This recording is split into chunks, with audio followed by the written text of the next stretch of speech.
குறைபாடு இருக்கலாம். அது காரணம் மத்திய அரசாங்கம் நிதி ஒதுக்கிறது இல்லை. தமிழ்நாட்டை வஞ்சிக்கணும், தமிழ்நாடு அரசு கெட்ட பேர் ஆகணும். எதுவுமே செய்ய முடியல. தளபதி ஸ்டாலின் அவர்களே எதுவுமே செய்ய முடியல. நம்ம துட்டு கொடுக்காத முறையிட்டு பண்ணா பொதுமக்கள் எல்லாம் கெட்ட பேர் ஆகிடுவாங்கன்னு அவர் சொல்லிட்டாரு. நீ எதனா நீத்தியோ எங்க மாநில மக்களை நான் காப்பாற்றணும்னு சொல்லிட்டு ஒன்றும் சளைக்காம நிறைவேற்றிட்டு வர்றாரு. யார் என்ன திட்டோம் நாங்களோட ஆத்திரப்படுவோம். இனி விஜய் பத்தி கூட நான் பேசுறோம், அதுக்காக பேசக்கூடாதுன்றது.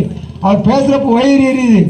தமிழ்நாட்டை இவ்வளவு இந்தியாவில் முதன்மை மாநிலமா மாற்றி காட்டின ஒரு முதலமைச்சரை பார்த்து தீ சக்தி என்ற மொண்டம், அந்த மொண்டம் அறிவியலாடா உனக்கு 27 மாநிலத்தில் இருக்குது. 27 மாநிலத்தில் தமிழ்நாடு காலத்துக்கு போலடா. நீ பாம்பேல போய் டேய் எந்த மாநிலம்? நான் தமிழ்நாடுறா, எங்க ஸ்டேட் தானே இந்தியாவிலே ஃபர்ஸ்ட். எங்க முதலமைச்சர் எங்க இந்தியாவிலே ஃபர்ஸ்ட் ஆக்கினாரா, காலை தூக்கின்னு போகலாம். நீ பிஜேபிக்கு துட்டு வாங்கி வந்துட்டு கூலிக்கு மாறு அடிக்கிறோம். நீ நாய் ஒரு எடப்பாடி பழனிசாமி 5-4 வருஷம் ஜெயலலிதா போட்ட பிச்சை நிர்வாகம் பண்ண முடியாது வக்கில்லாத போயிட்டு நீ இனி முதலமைச்சர் ஒவ்வொரு திட்டம் பார்த்து ஒவ்வொரு துறையா எப்படிதான் செய்யறாருன்னு தெரியல. நிதி இல்லை ஏதாவது ஒண்ணு ஒரு அரசாங்கத்து மேல பழி போடலான்னு பாக்குறாரு. நீ எதனா சொல்லிக்கோ. டில்லி கை கொடுக்கல, டில்லி நிதி ஒதுக்கல, எல்லாத்தையும் முடக்க பாக்குறாங்க. இதுல அறிவிச்சிருக்க திட்டம் வீட்டுக்கு உங்களுக்கு இந்த பிரசுரங்களை கொடுக்கப்படும். இந்த பிரசுரங்களை நன்றியோடு நீங்க எல்லாம் படிச்சு நன்றியோடு 2026 சட்டமன்ற தேர்தலில் நாம் அனைவரும் ஒற்றுமையில் இருந்து உதயசூரியன் தலைமை அறிவிக்கும் வேட்பாளருக்கு உதயசூரியன் சின்னத்தில் நாம் வாக்களித்து அந்த நமது மாண்புமிகு தளபதி முத்துவேல் கருணாநிதி ஸ்டாலின் ஐயா அவர்களை 2வது முறையாக முதலமைச்சர் ஆக்கினால்தான் தமிழ்நாடு தலைகுனியாது. அவர் முதலமைச்சர் ஆக்கினால்தான் தலைகுனியாது.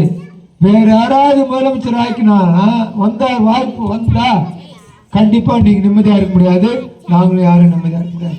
99% வரத்து வாய்ப்பு இல்லை, 99% வாய்ப்பு இல்லை. ஒரு பேச்சு இந்த முறைக்கு சொல்றதுக்கு உங்களுக்கு காரணம் என்னன்னா, ஏன்டா தமிழ்நாடு தலைகுனியாதுன்னு நம்ம தமிழ்நாட்டு வச்சிருக்கேன்னா பிஜேபி சூழ்ச்சி செய்யுது. ஏன்டா தமிழ்நாட்டு மக்கள் மட்டும் இவ்வளவு கெத்தா வராங்களே, இவ்வளவு திமிரா ஃபர்ஸ்ட் இடத்துல வராங்க.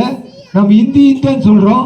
டில்லி இருக்குது, பாம்பே இருக்குது, குஜராத் இருக்குது, வெஸ்ட் பெங்கால் இருக்குது, எல்லாத்தையும் தமிழ்நாடு முதல்ல என்றாங்க. எப்படியாவது மெரிக்கணும், ஸ்டாலின் ஐயாவை எப்படியாவது மெரிக்கணும்னு பாக்குறாங்க. ஒன்றும் முடியல. உங்க ஆதரவுலாம் இருக்கிறவர்களும் முதலமைச்சரை தொட்டுக்காட பார்க்க முடியாது தெரிவிச்சுக்கின்னு, அப்புறம் இந்த 100 நாள் வேலை பத்தி இன்னும் ஒரே ஒரு நிமிஷம் சொல்லிட்டு நான் முடிச்சுக்கிறேன். முதலமைச்சர் இங்க இருக்கிறவர்கள் தான் உங்களுக்கு பாதுகாப்பு. எப்படி எடுத்துட்டு வந்திருக்காங்கன்னா 60 ரூபாய் இப்போ கூலி கொடுக்குறாங்கல்ல, நாங்க திருப்பி 125 நாள் ஆக்கும்.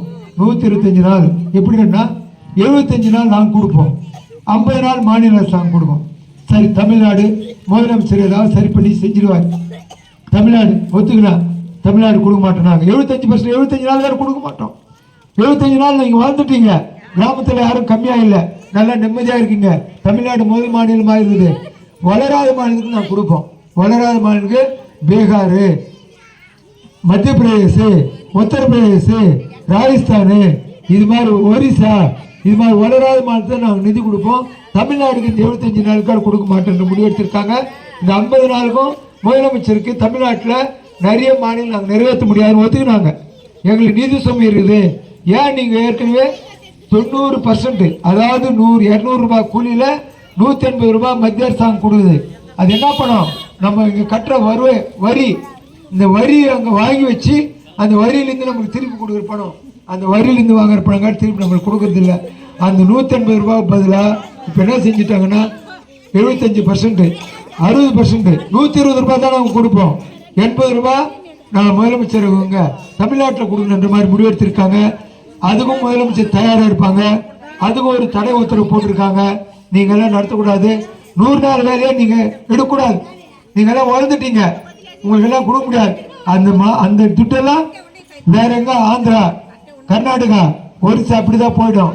அதனால தமிழ்நாடு முதலமைச்சரா அண்ணன் தளபதி மு.க. ஸ்டாலின் இருந்தாதான் பாதுகாப்பாக இருக்கும்னு தெரிவிச்சு கொண்டு இதில் நிறைவேற்றப்பட்டுள்ள இதில் வழங்கப்பட்டுள்ள திட்டங்கள் அனைத்துக்கும் நீங்க பலனடைஞ்சு இருக்கீங்க.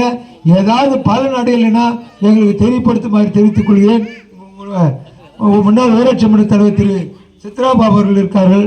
கட்சி நிர்வாகிகள் உங்கள் பகுதியில் உள்ள பாலன், ரமேஷ் உள்ளிட்ட நிர்வாகிகள் இருக்கார்கள். அதே போன்ற நிர்வாகிகள் அண்ணன் மணியண்ணன், முத்தண்ணன், முனுசாமி போன்ற நிர்வாகிகள், பால்வாகத்தாரு அவருக்கு தெரியும், நிறைய பேர் கூட தொடர்பில் இருக்கிறவர். அவர் பேர் கடை மறந்துட்டு நான் சொல்கிறதுக்கு நாடுத்தினாங்க தெரியும். அவர் பேர் பேசும்போது விட்டுட்டு அங்கங்கே விட்டு பேசி பார்த்தேன். வேறு இருட்டில் உட்காந்துருந்தான். இல்லை எல்லாரும் தெரியும், நாங்களாம் உங்களோட இருக்கிறவங்க. அதிமுக கார மாதிரி ஓட்டு வாங்குறவங்க இருந்துட்டு அதுக்கப்புறம் நாங்கள் பிழைக்கிறதுக்கு போகிறவங்களாம் எப்பவுமே உங்களோட இருக்கிறவங்க தெரிவிச்சுக்கின்னு இவ்வளோ நேரம் அமைதியாக இருந்து இந்த உரையை கேட்டதுக்கு நன்றியை தெரிவிச்சுன்னு விடைபெறுகிறேன். நன்றி, வணக்கம்மா.